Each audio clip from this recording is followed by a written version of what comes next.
Fala galera! No último vídeo nós deixamos vocês com Napoleão Bonaparte retornando da Itália, vitorioso quando ninguém esperava, dadas as péssimas condições que ele encontrou do seu exército. Mas ele conseguiu superar tudo isso, expulsou os austríacos do norte da Itália e ali, em Milão, ele começou uma série de negociações que culminaram à assinatura do Tratado de Campo Formio. Um tratado que, como eu disse no vídeo anterior, tem duas maneiras de você analisar. A primeira delas está do ponto de vista do próprio Napoleão, da biografia dele.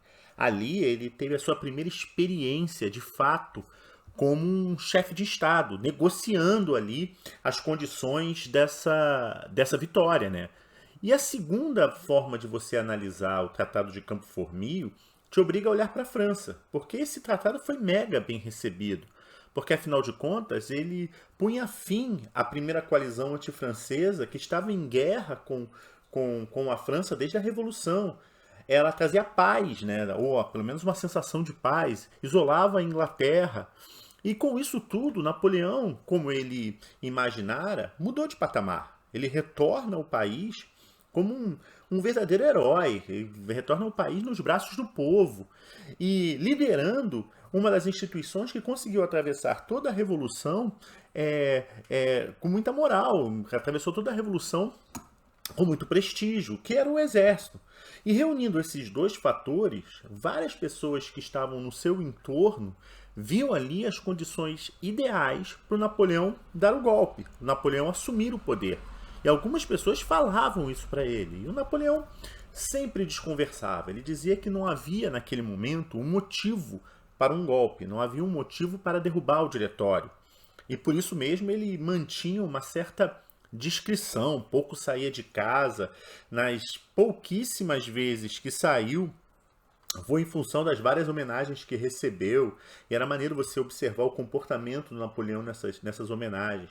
Como ele tinha consciência do que ele representava, de certa maneira uma ameaça política, ele ia a esses banquetes e não tocava na comida, não bebia o vinho que lhe era servido, ele tinha uma paranoia de ser envenenado. E não era uma paranoia sem propósito, né? Porque ele sabia do que ele representava naquele momento, bem como os políticos do diretório. Eles olhavam Napoleão agora como uma presença incômoda, um general que eles enviaram para o norte da Itália com pouquíssimas chances de vencer e venceu da maneira que venceu. Napoleão era uma realidade. E os políticos do diretório estavam preocupadíssimos, querendo de alguma maneira anular o Napoleão. E naquele momento, a melhor maneira de anulá-lo nem era matá-lo, não era matar porque isso ia causar uma comoção nacional. A melhor maneira certamente era mandá-lo para o mais longe possível de Paris. E os membros do diretório, sobretudo os 5 diretores, conduzidos ali pelo Paul Barras, eles imaginaram uma maneira de se livrar do Napoleão jogando com a vaidade dele, dizendo o seguinte: olha, Napoleão, você venceu contra os austríacos no norte da Itália, foi excelente, mas imagina só se você vencesse por acaso os ingleses, nossos mais tradicionais inimigos. Isso seria inesquecível para todo o povo francês. E essa jogada do diretório deu certo, assim, em certo sentido, porque eles entregaram ao Napoleão o exército da Inglaterra. E o Napoleão cresceu os olhos, né? Foi para casa, começou a vislumbrar quais eram as possibilidades, a traçar estratégias. E ele não precisou de muito tempo para se dar conta que uma invasão à Inglaterra naquele momento era muito difícil, mesmo ele acreditando que, como os ingleses investiram por séculos na marinha e tinham um exército frágil, na cabeça do Napoleão bastava botar os pés na Inglaterra. Invadiu a Inglaterra, ele conseguia atropelar os ingleses. O problema era exatamente esse: invadir a Inglaterra, sobretudo naquele momento em que ela estava isolada. O Canal da Mancha estava super vigiado. E quando Napoleão concluiu que era impossível, ele retorna ao diretório para dar notícia: olha, eu pensei bem, tracei aqui os planos, fiz os levantamentos, mesmo que a nossa marinha seja uma marinha razoável, nós ainda não temos condições de atacar os ingleses e eu vou declinar dessa ideia. Meu irmão, os membros do diretório ficaram revoltadíssimos, começaram a fazer pressão na mesma hora para o Napoleão para que ele aceitasse. E num dado momento das discussões, o Napoleão elevou a aposta, né? Meio que blefou, falou: olha só, se vocês ficarem pressionando, eu vou entregar o cargo. Eu saio do exército. Teve um diretor que gostava menos dele que puxou uma caneta e falou: toma aí, assina a sua demissão. E essa atitude pode ter ferido lá a vaidade do Napoleão, só que naquele momento ninguém tinha ali condições de elevar a aposta ou de firmar esse blefe. Tanto o Napoleão, que ele não queria ficar fora do exército, ele não queria ficar sem o seu nome girando, quanto os próprios políticos, né?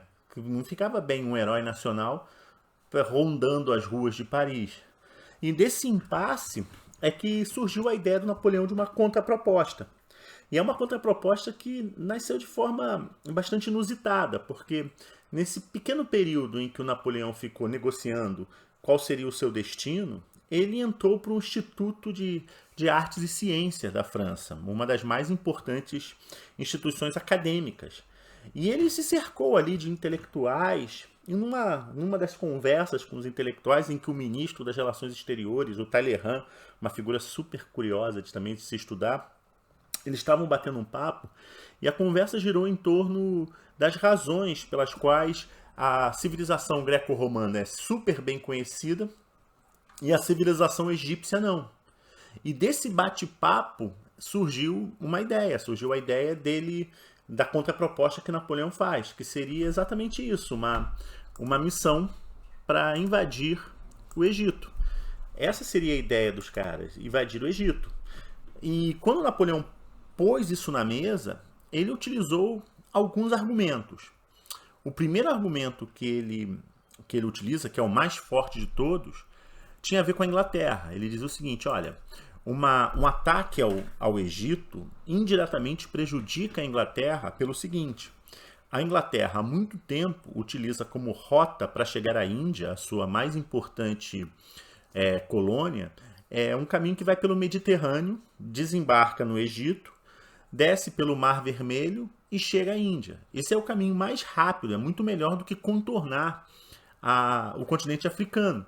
E o Napoleão argumentou: olha, se a gente fechar esse caminho, a gente vai causar nos ingleses um grande prejuízo. Então, esse é o primeiro argumento, talvez o argumento mais importante, né, o mais sólido. O segundo argumento é um argumento mais corriqueiro. Napoleão vira e diz: olha, o Egito tem um potencial como colônia que pode ser explorado pela França.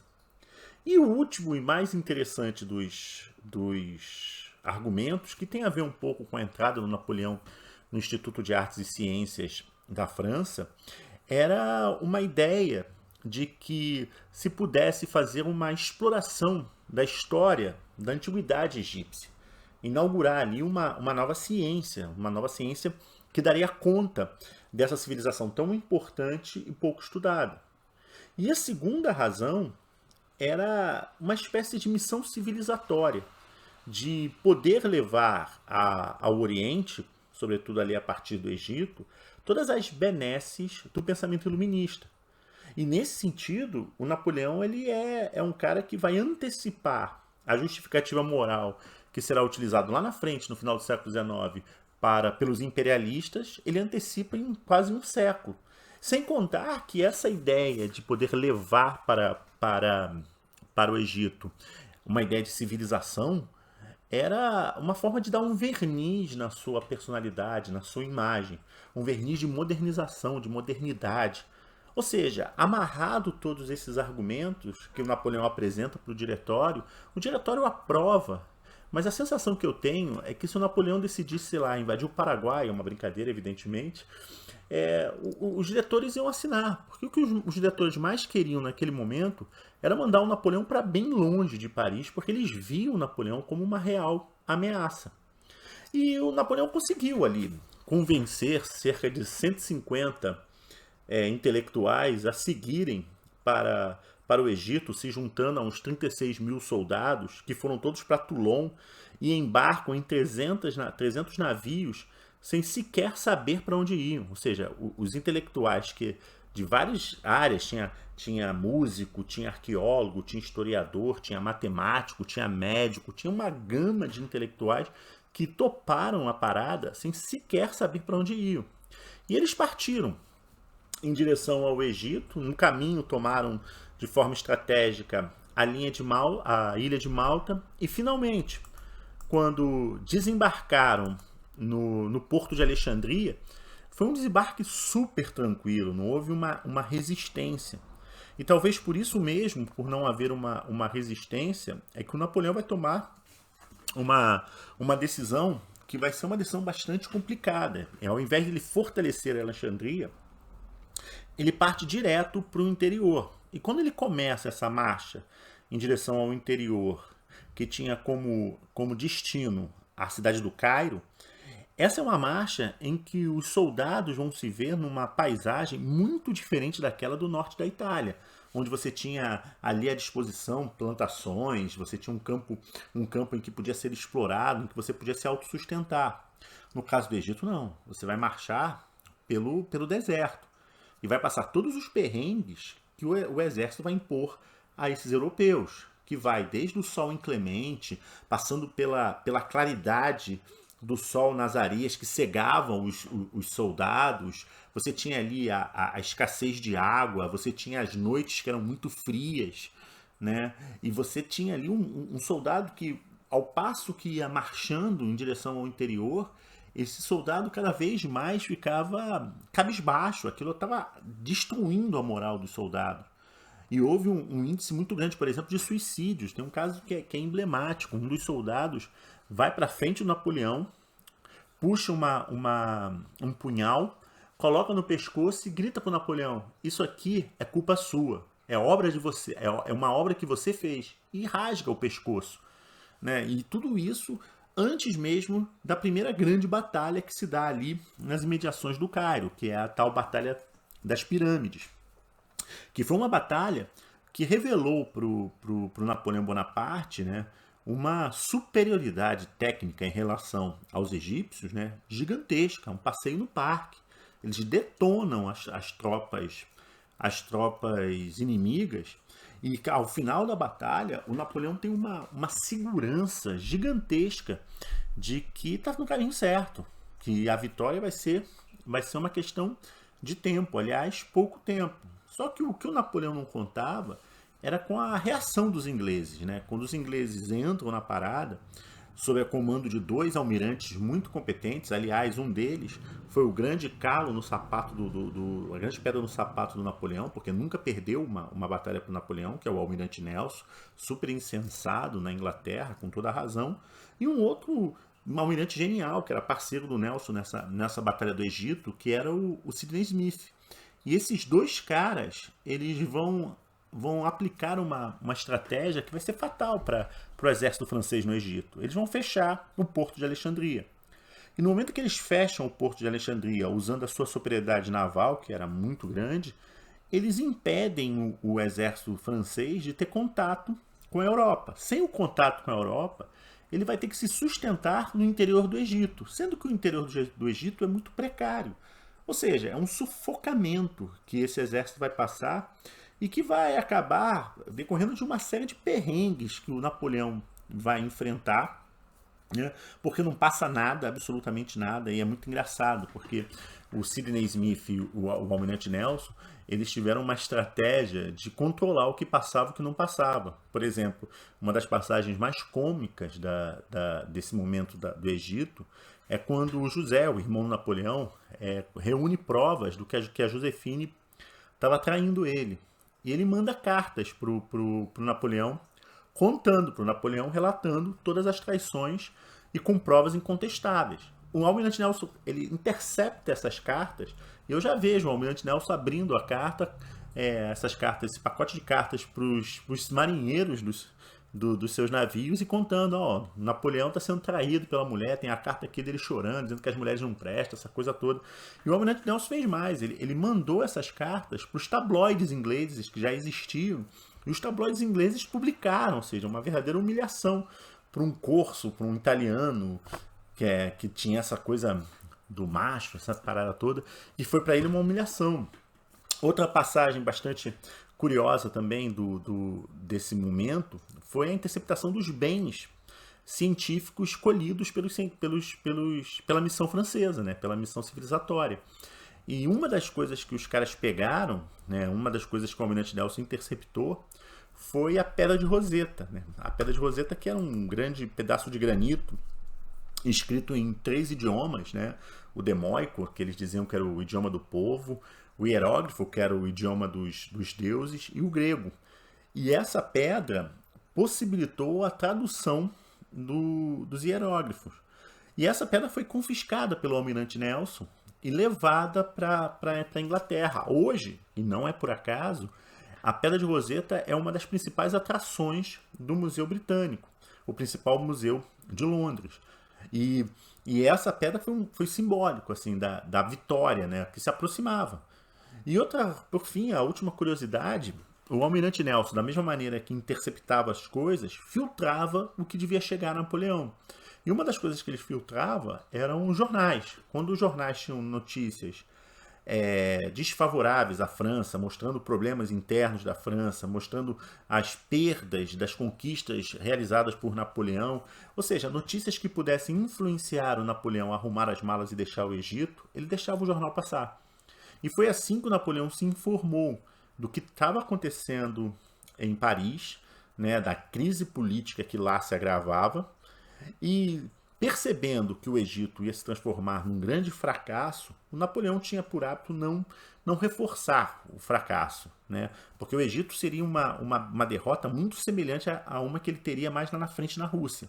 As duas foram marcadas pelo mesmo tipo de perrengue imposto pela geografia do lugar.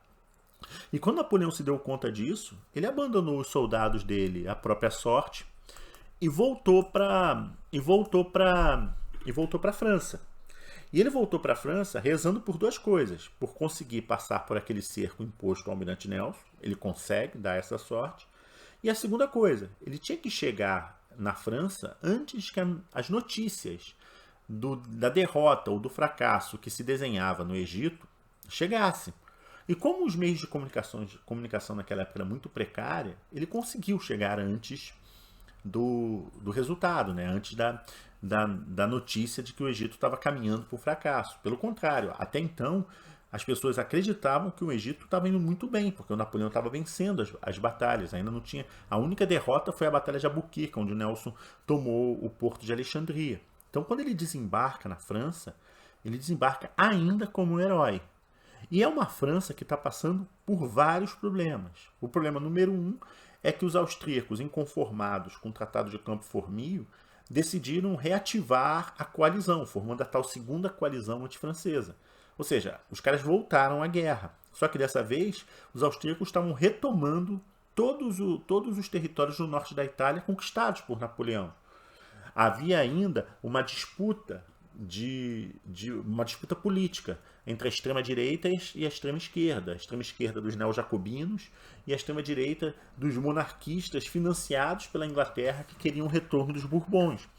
E, por fim, cara, você tinha os velhos problemas. Continuava uma crise econômica desgraçada, ainda tinha inflação, escassez de alimentos e um descrédito total da população com os políticos do diretório, que eram todos eles vistos como verdadeiros corruptos, pessoas que não se importavam com o povo, só se importavam com as próprias benesses, sejam elas benesses do poder, benesses políticas, sejam elas benesses financeiras. Uma galera que enriquecia em meio a um mar de miséria. Todo esse contexto era favorável à ideia do surgimento de um herói, um surgimento de um cara que não tinha nada a ver com a política, que tinha a ver com o exército e que poderia trazer de volta para a França uma coisa que eles não tinham há 10 anos, que era estabilidade. E passou-se a crer nessa ideia de herói, de um herói militar. Napoleão vai reunir todas essas condições, vai fazer alianças com dois diretores que não eram tão influentes, o Roger Ducos e o Emmanuel Sieyès, dois caras que eram diretores, mas não eram grandes eminências ali dentro, não eram como um Barras. E a partir dessas alianças, ele dá um golpe que entrou para a história como o golpe do 18 Brumário. No dia 9 de novembro de 1799, a partir desse golpe, o Napoleão ascende de fato ao poder e nós temos o início da Era Napoleônica. Uma vez no poder, tendo em vista toda a experiência dos últimos 10 anos franceses, dos últimos 10 anos de revolução, em que você via ali marchas e contramarchas, em que você percebia claramente que o poder ia e vinha, o Napoleão tinha uma clareza. Ele não conseguiria se sustentar no poder se ele não organizasse internamente a França. E para organizar internamente a França, o Napoleão ia ter que fazer aquilo que ele sempre soube fazer, que era a sua marca mais importante, reconhecida até os dias de hoje. Ou seja, Napoleão ia ter que voltar para os campos de batalha. A gente vai falar disso no próximo vídeo. Um abraço para vocês.